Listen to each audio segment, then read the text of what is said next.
Hi, in course 15, we're going to make this very cool wall hanging, and we are going to individually hand sew these round discs, which I believe are referred to as yo-yos, but I like to call them spirals or pinwheels.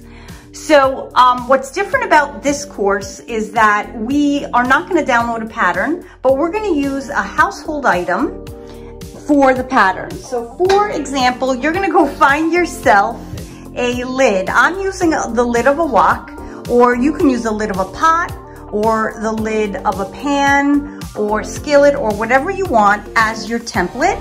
And that's what you're gonna use to actually measure, and actually not measure, but trace, and it's your pattern for your circles, because you're gonna need large round dials. So my lid is 13 inches across, which gives me a pinwheel of about 6.5 inch diameter.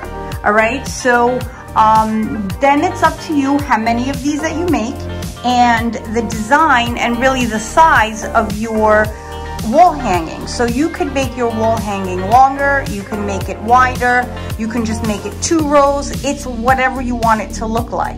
And of course, your choice of fabric will also determine the overall look of it.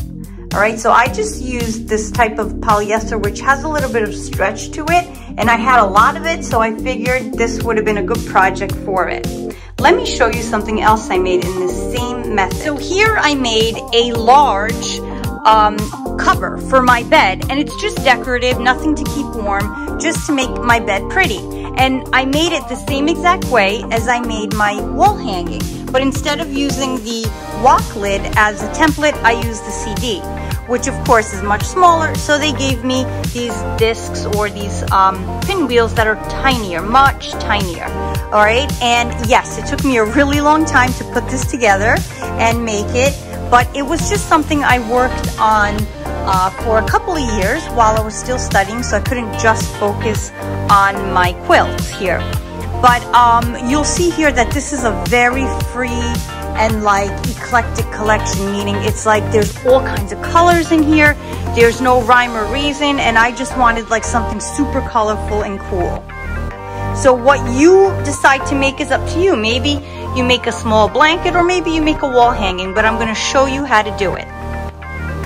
So I usually say, let's download the pattern and get started, but this time I'm going to say, go find your template.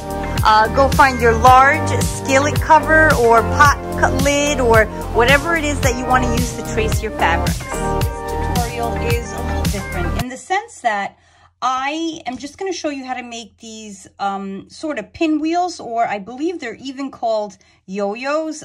I don't know why, but I've seen that on the internet that they're called yo-yos. So I want to show you how to make these. Super simple. And this time, unlike any other course, I'm not giving you a pattern, because it will be just a large circle that really doesn't fit on the 8.5 by 11. So you would have to cut and tape together. And I figured I'd show you the easier method, the method that I used instead of cutting around a paper pattern. So once you choose your fabrics, you're going to choose a lid of a pot or pan or whatever you choose. This is the lid of a wok, right? So that's why it's dome shaped, and it measures 13 inches across, or the diameter is 13 inches. So I wanted large yo-yo, so I chose this. So I'm sure you have a lid of a pot, a pan, or whatever you want to find that's round. So to make this size yo-yo, I used a 13-inch lid, but it's up to you what size you want. Now remember, however many you want to cut out determines the design and really the shape of your wall hanging. So you can make it a long wall hanging, you can make it really nice and square, even. It's totally up to you how many you end up sewing together across and down. That is free and up to you, and there's really no pattern involved for that. So I had a lot of this fabric, which is like a polyester, very interesting. And I said, you know, this will make a great wall hanging. So I cut these out, of course, using my wonderful lid template. And on the wrong side of the fabric, you by now know how to do this. I knew I didn't have to show you, so I did not bother. But what I do want to show you is how to quickly make one of these. So you'll need your double threaded needle, and I chose a color that is similar to what I'm working with here. And what you're going to do is, actually, let me get a little closer. What you're going to do is you're going to fold over the edge, and you're going to make these large basting stitches. So here's what I mean. Now, you don't have to be perfect when you fold over. You're going to fold it over about this much, maybe a little more than 1/4 of an inch. You don't want to fold over a bunch, like a bunch, not a lot more on one side as you're working. Not side, but as you're working, you kind of want to keep it even is what I'm trying to tell you. And as you do that, you're going to make large basting stitches. Basting stitches are really large stitches that really, when you're sewing something else, are really meant to come out. But these aren't going to come out. Okay, notice how they're large, and I'm just moving along. And this time you do want to keep your fabric scrunched. And it's kind of, I don't want to say mindless, but you know, it's easy. You just fold and you go through. And the whole point is to scrunch it onto the needle. And then you'll feel when your needle is full, you'll pull it through. If your fabric is a little thick, if you decide to use like an upholstery fabric, that means like your fabric, it's fabric that's thick that could probably use for covering chairs or any kind of furniture, then you might want to use a thicker thread, like the button thread that we spoke about before in the hamburger video. All right, so you work your way around, and I'm sure you're going to get really fast at it. Notice how I just fold it over. Some of my edges might be a little bit wider folded over than others. Well, this is a circle. It doesn't have an edge. You know what I mean. Well, no, it does have an edge. It just doesn't have a straight edge. Okay. And before you know it, you'll be really fast at it. Right? You pull it through. You just keep pulling. Sometimes, if your thread is not great, like I always use 100% polyester thread. But if you don't have great thread, you may pull it and it may snap. Don't worry. Try again with a better thread. So notice how I just keep folding and making these stitches. I'm not really being neat as to where my needle lands, but it does land somewhere on the fold. Because you won't be able to tell when you're done with one of these yo-yos. And again, I don't know why it's called a yo-yo, but I'm sure with a little internet research, we'll know why. All right, so I pull. And whatever fabrics you choose for this can really make a dramatic looking wall hanging. You can make it even as large as my quilt I showed you. And you can change it up. Like, you don't have to keep it sort of monochromatic like I have it, you know, with a lot of pinks and all different shades. You can just get really colorful. You can, whatever. I mean, you can do anything with it. Stick to like blacks and grays, or I don't know, purple, greens, yellows, whatever it is that you like. Okay, so I got to the end and I'm going to pull because I want to try to scrunch it in as much as I can. And this does look like a shower cap, right? It's kind of cute. Okay, I'm going to pull. I'm being really careful because I'm just afraid this thread might snap. All right. Now, when I have it tight, nice and tight, if you have regular plain cotton, you won't have to hold it as much as I will. When you pull it, it'll stay. But this happens to be a stretchy polyester. So I have it tight. I'm just going to hold tight right there. Now, being that I have a thread that doesn't, that actually coordinates, you won't be able to see it. I'm just going to end off right there. Okay, you're not going to be able to actually see it. Okay, and again, I like to secure it in twice. I'm going to end off right there. Now, if it was smaller, if you made and you cut out circles that were smaller, this hole will actually scrunch more, And if you don't have such a thick, because this is a little thick, this fabric, your hole will really, your center hole here will really kind of shrink up even tinier. And that's how you do it. And you'd end it off right there. And if your hole does shrink off really tiny, you can even end off right in the center here instead of on the edge. But being that I'm using a thread that's a coordinated color, you don't even see it. So that's how you make a yo-yo. Now you're going to have fun, okay? And you're going to relax and make as many of these as you want, depending on the width and the height of your wall hanging. Just finished making about 16 of these yo-yo discs. And I'm going to show you how to attach them together. So I decided to make my wall hanging pretty square. It's going to be 4 yo-yos across and 4 yo-yos down. So I'm going to show you how to attach them together. So before you get started, make sure that each one, so you're going to be working really with 2 together, the hole is pretty much in the center and it's as flat as possible, right? Then you're going to lay them right sides together, right on top of each other. And you're going to remember, I'm going to remember per my design that I'm rotating these. So I'm doing one totally sort of pink one more, and the next one pink and green. So what I'm going to do is put it this way and remember that this one is first. You do have to just remember a little bit of your direction and which one is first. And I know I need to tack it here. So just to make sure it doesn't move, I'm going to pin it. If you feel like you're not going to move the yo-yos as you sew, then you can chance it without the pinning. But why not? It doesn't cost you anything to pin. And I'm going to sew about, you know, a ½ inch area here, not more than that. So with my double threaded needle, this is going to be the back of my wall hanging, so it doesn't matter that the knot is going to show. I'm going to just sew across, and then before I pull through, my needle goes through the loop. So I'm going to show you that again. I'm going to make a stitch, stick the needle through the loop. Do a stitch, try to keep them somewhat close together, stick the needle through the loop, and just keep going. About a ½ inch or even an inch. But whatever length you sew, or meaning like how many stitches, try to keep it the same on the next disc that you sew on. Or yo-yo, or whatever you want to call it.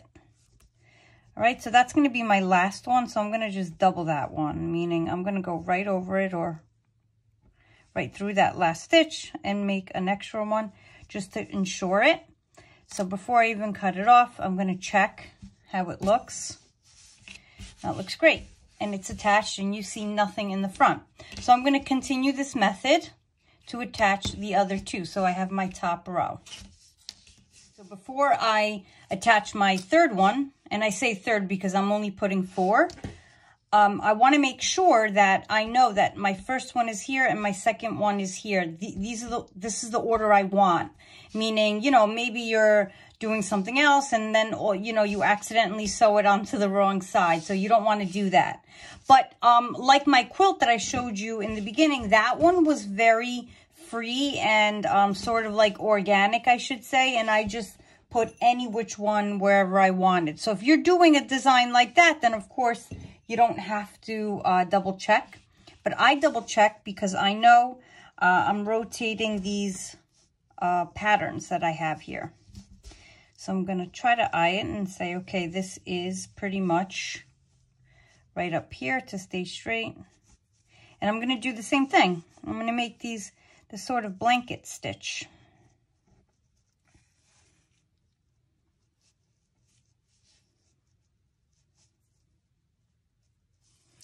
That one went through one, but it'll be fine. And you work your way through. I didn't go through that one. It sort of slipped. It'll be okay. Here we go. Now we go through this one.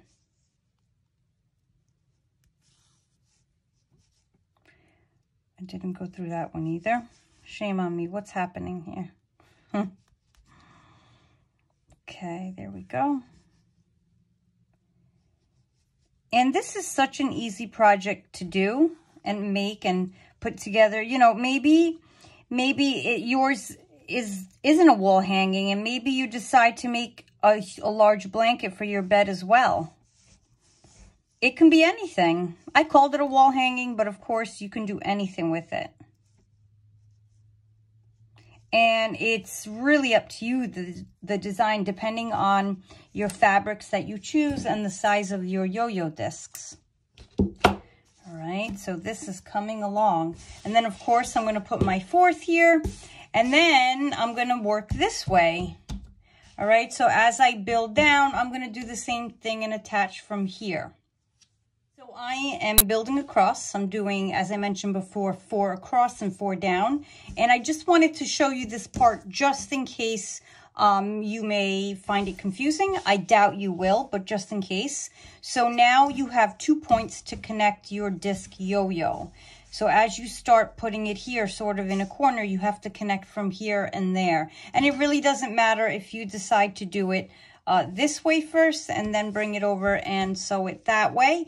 Or if you want, and you can also do it this way, is you can sew all the strips together at once and then place a strip of 4 right over this and attach the points, if you know what I mean. I just find it easy to work this way and do my sewing and then sew here. But again, you can create strips and lay strips of your yo-yos, same amounts, face down right on top of each other. So just wanted to remind you now that you have 2 points to sew here. So I have created and put together my 4x4 wall hanging. And now that it's done, you want to hang it on the wall. Considering you want to hang it on the wall, I'm going to show you how to make and attach these little ribbon hooks. Of course, you can use any kind of ribbon you have, or you can even, you know, use anything you want. If you have another idea, you can even put like metal hooks in here and actually sew in the metal hooks. It's totally up to you. I think this is easy. I have a feeling you may have ribbon on hand, like I just had this ribbon here, and I use that. So what I did was I cut a 12-inch piece of ribbon, and then I folded it in half and cut that in half. So I had 2 6-inch pieces of ribbon. So I took this ribbon and I tied a knot in it. So I want this ribbon and this knot to be at about the same size in length as the other hook that I made, this ribbon hook. It's totally a thing. I made it up, okay? And it's shorter, so it's giving me a little difficult time here. Here we go. So before I make this knot tight, I'm going to compare it with this one and make sure that, yep, it's about the same height. It will throw off your hanging and make it crooked if it's not the same. Now I'm going to, using a regular ruler, no special fabric ruler, measure at about where I put this. I have it at about 2 inches down from the center, and I want to keep that in mind here before I pin it down. At about 2 inches down, of course, I can mark it, or I will leave the ruler right there. So I'll take my double-threaded needle, and at about the 2-inch mark, I'm going to make a stitch. I'm going to go over that stitch again. And now I'm going to lay the bow right over that, the knot pretty much right over that stitch. And I am going to, I'm just trying to fix it here for you guys. I am going to go over that. Actually, I'll pick it up with my stitching, meaning I'm going to just do a few stitches to secure and tack this bow down. Not this bow, this hook, this ribbon hook. It's a thing. I totally made it up, a ribbon hook. Okay, and I'm going to go through it, and then maybe on the 4th one or even the 3rd one, I'm going to go through the knot or maybe the top of the hook here. I'm going to literally go through it because I want to ensure that it's really tacked in there.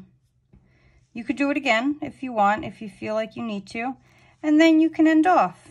You can end off with that last stitch. And I always love to end off twice just to secure it in. I'm actually going to do an end off on the side there too. I see it getting tangled. All right, made a little loop. So if your end offs ever make a loop, just trim it. Sometimes mine do. For some reason on video, mine do. Okay, and now it's ready to hang. How exciting. All right, all ready to go and hang on the wall. Of course, maybe you decided you didn't want to make a wall hanging. Maybe you made a bed cover, maybe a throw, a really fancy throw. This could even be, one of these could even be like a gift topper. I mean, you can do anything with these yo-yo discs. I decided for this class it was going to be a wall hanging. Hope you enjoyed this one.